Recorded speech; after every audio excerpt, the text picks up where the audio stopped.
3, 2, 1. Here we go!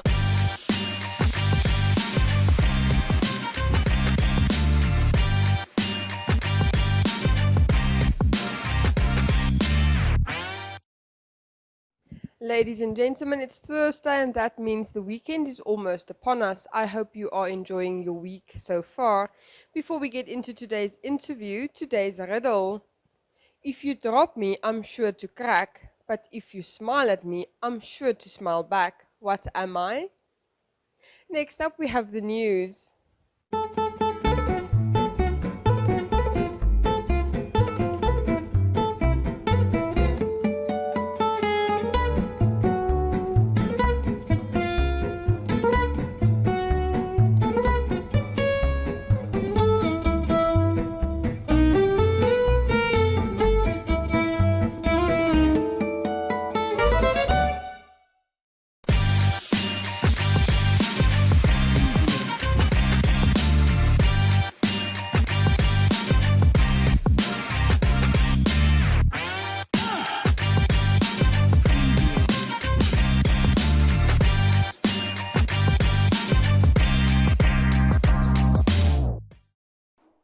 Groot Alps water quality is deteriorating, especially due to agricultural activities, leaking septic tanks and sand mining that pollute the settlement's underground water resources.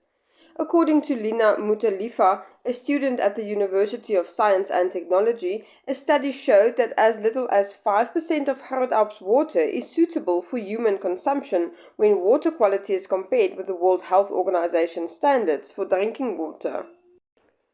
During the first day of Namibia's Water Week on Monday, Mutalifa announced the results of the study she and some of her colleagues undertook on Groot Alps' water pollution problem.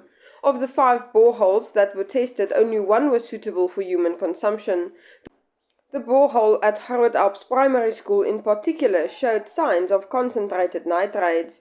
She said according to NAM Water Standard for Water Quality, 50% of the borehole water tested in the study is suitable for human consumption. The commission appointed by the Ministry of Labour in February last year for the possible introduction of a nationwide national minimum wage presented its final report last Friday. According to the chairman of the commission, Dr. Marius Kudumo, they held 13 public hearings nationwide with a total of 433 in attendance and 115 oral comments were made. They received 60 written submissions and statements from 11 bodies, including International Labour Organization. Nyoma said that the Article 95 of the Namibian Constitution requires that government shall, inter alia, aim to ensure that workers are paid a living wage in order to maintain a decent standard of living and enjoy social and cultural opportunities. The introduction of a national minimum wage is also enshrined in the government's second Harambee Prosperita plan. The Bible Society of Namibia, together with the bikers from Word Riders in South Africa, are embarking on a project to deliver 2,500 Bibles in the Kwikwikuwak language in the south of Namibia. The bikers arrived in Windhoek on Saturday and left on their journey on Tuesday. On Monday, they donated a couple of Bibles to grade 7 learners in 2 Windhoek schools. Veronica Amalwa of the Bible Society of Namibia has more information. Why is it so important to have Bibles in local languages? We are brought up in different homes and with different languages, and for a person to feel love in their mother's tongue is unexplainable, and for a person to have a Bible in the language they understand really relates, and it creates an affection, it creates engagement, it makes it very warm to read a Bible in your mother tongue. That's why it's important for a person to have a Bible in a language they understand, even though it's not in your mother tongue, but it's in a language you understand. That's what the importance is all about, you understanding and engaging in the Bible. So it's quite a mission to get books translated, and it takes a lot of resources, especially the audiobooks as well. Do you have many audiobooks available in the different languages as well? Okay, yes, we have a couple, but then we only have the Kwikwikuwak in the New Testament. We have Vimba and Himba, Story, Bible, books available. Yes.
Welcome back, ladies and gentlemen. Today we are talking to Schalk Erasmus here of Paratus. Thank you so much for your time.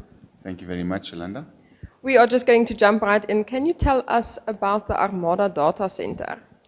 The Armada Data Center is our fourth data center that we've constructed in the group. The first two in Angola, the third one in Zambia, which we've launched last year. So Namibia is the fourth one that will play an influential role in our development in Namibia. How does this complement the Ikuanu cable? The Ikuanu cable is the second cable landing in Namibia. So it will bring the content closer to the Namibian audience, Namibian consumers, Namibian corporates. It will enable the hyperscalers like Google, Microsoft, Amazon, to host their servers in our data center, basically bringing the cloud to Namibia. Can you tell us, the landing station was just finalized and the cable is set to arrive within the next couple of months. What does this mean? So this means that Namibia will have true redundancy. Currently there's only one cable, the wax cable, that's landing in Swakop. Ikuanu is the second cable. Paratus is the landing partner for Google for the Ikuanu cable in Namibia. So this will give us alternative redundancy. It will also give us quicker access to Europe. It will be a shorter cable, which means it will be faster, and there will be much more capacity. This will not just double the capacity that Namibia currently has. It might even triple the capacity. Can you tell us how does SADC benefit from this investment? So all the neighboring countries, especially where we have operations, Angola, Zambia, Botswana, can also benefit on using this data center for hosting servers or for backup. So for instance, our Zambian data center can then use the Namibian data center to back up its servers and its content in terms of cloud and other services. What was the cost for this investment? The cost of this investment for phase 1 is 123 million. If we build phase 2, that will approximately be another 40 to 50 million. So overall, we're talking about 170 million Namibian dollar investment. And when do you think this project will be finalized? So we are busy doing the fit out of the data center. We anticipate to launch the data center in August. So we are working hard towards that deadline. This demand Paratus is investing in falls squarely in line with global and continental requirements for complex co-location services. Researchandmarkets.com reports that the African data center market was worth $2 billion in 2020. The Artson.com market report states that data center market saw investments of $2.6 million in 2021, and it forecasts to achieve a compound annual growth rate of 12.73% between 2022 and the year 2027. Paratus, which has already built 2 DC facilities in Angola and 1 in Zambia in recent years, has already confirmed 55% occupancy of one of the 2 Armada data halls in Namibia. In a recent statement, it was said that their customers understand that technological advancement in the form of big data, cloud services, and artificial intelligence is critical for their future success. They need an independent, secure, and highly sophisticated DC facility. The Paratus Armada DC will store and protect client data 24/7, house and physically protect all equipment and computer systems. They will also handle the migration from off-site to the data center, provide backup power generation, and offer an array of add-on services and features. Although Paratus operates its own resilient fiber network that interconnects the Armada data center facility to the rest of the world, it is carrier neutral, providing clients and tenants with host connectivity options and freedom of choices. According to Paratus MD Andrew Hall, they are committed to delivering Africa's quality network. Their connectivity and network services are complemented by their hosting, firewall, and storage capability. They can work with their partners and their customers to help ensure that Africa realizes its full commercial potential. Armada is another testament to that vision. In delivering Africa's quality network, Paratus Namibia thinks big and believes passionately in the potential of Africa. The company is investing in infrastructure and in delivering unlimited, reliable, and affordable connectivity, which in turn will help unlock Africa's potential.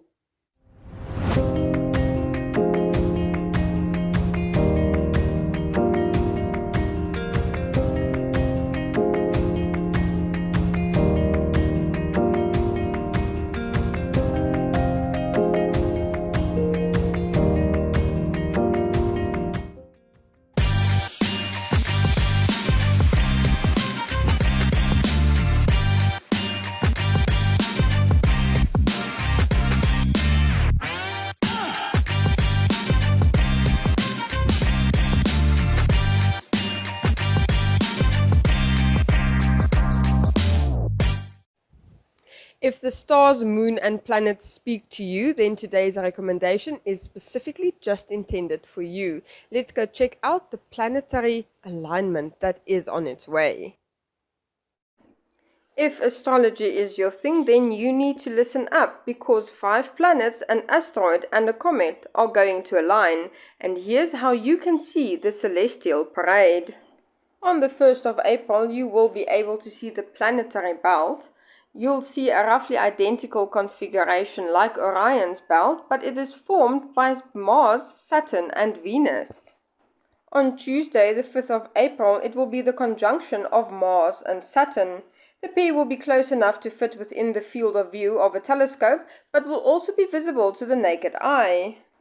After the 5th of April, the angular separation between Mars and Saturn will increase, with Saturn gaining altitude in the dawn sky. Jupiter will start emerging from behind the Sun in these 2 weeks and become an early morning object. Between 16 and 24 April will be a good week to see the 5 planets align. Venus will be the brightest, followed by Jupiter, Saturn, Mars, and Neptune. The comet 22P will be close to Mars, and the asteroid Vesta will be close to Saturn. On the 24th of April, the moon will join the party. April 24th is one of the best days to witness the planetary alignment, as the 23-day-old moon joins the parade. The moon will eclipse the sun a week later on April the 30th. On the 1st of May, look forward to the Jupiter-Venus conjunction. As Jupiter gains altitude in the pre-dawn sky, it will pass close to Venus. Although this is double the separation compared to the 2020 Great Conjunction of Jupiter and Saturn, this planetary conjunction is unique because Jupiter and Venus are 2 of the brightest planets in the solar system as seen from the Earth. And for those that will keep a close eye, on the 12th of May, the planets will realign. After the Jupiter-Venus conjunction, the 5 planets will realign, but the order will be starting from the horizon: Venus, Jupiter, Neptune, Mars, and Saturn. Jupiter will then go further up and form planetary conjunction with Mars on the 29th of May. Make sure to download the Space app to help you navigate what you want to see in the sky.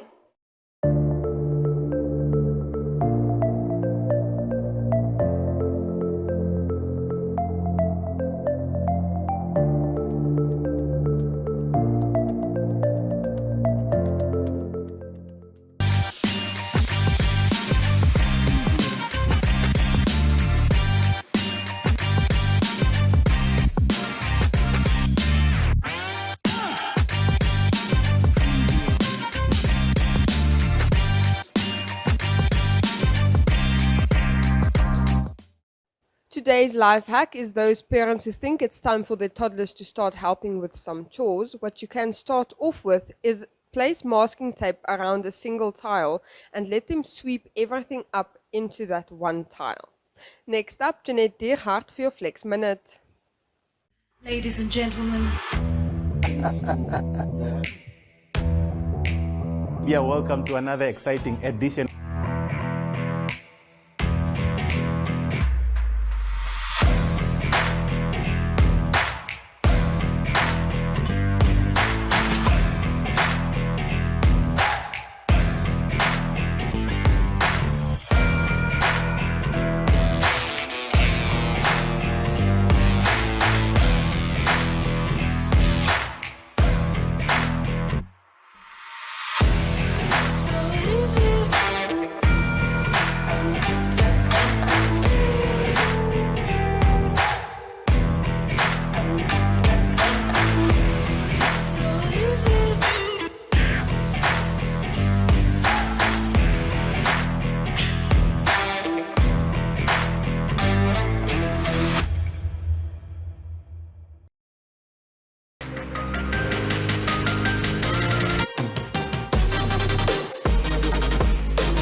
Hi everyone and welcome back to Flex Minute. I'm Jeanette Diergaard, your presenter for Flex, and I bring you your workout in a minute. It doesn't have to be a full workout, but a part of it.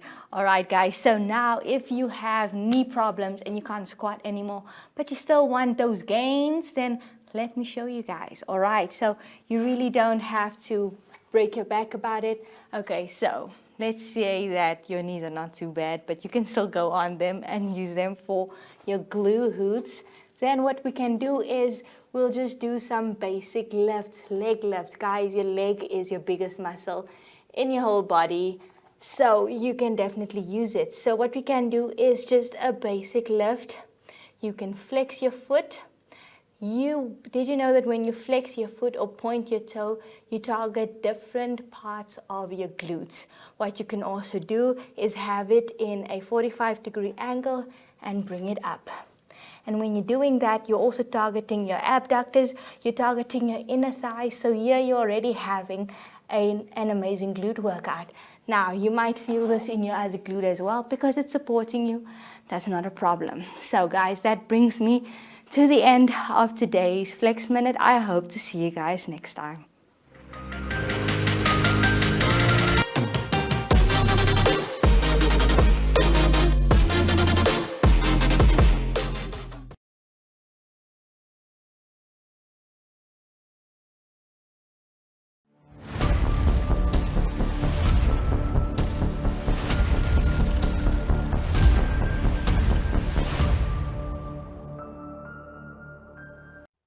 Well, with that, I sadly have to greet you all, but before I do say goodbye, that riddle.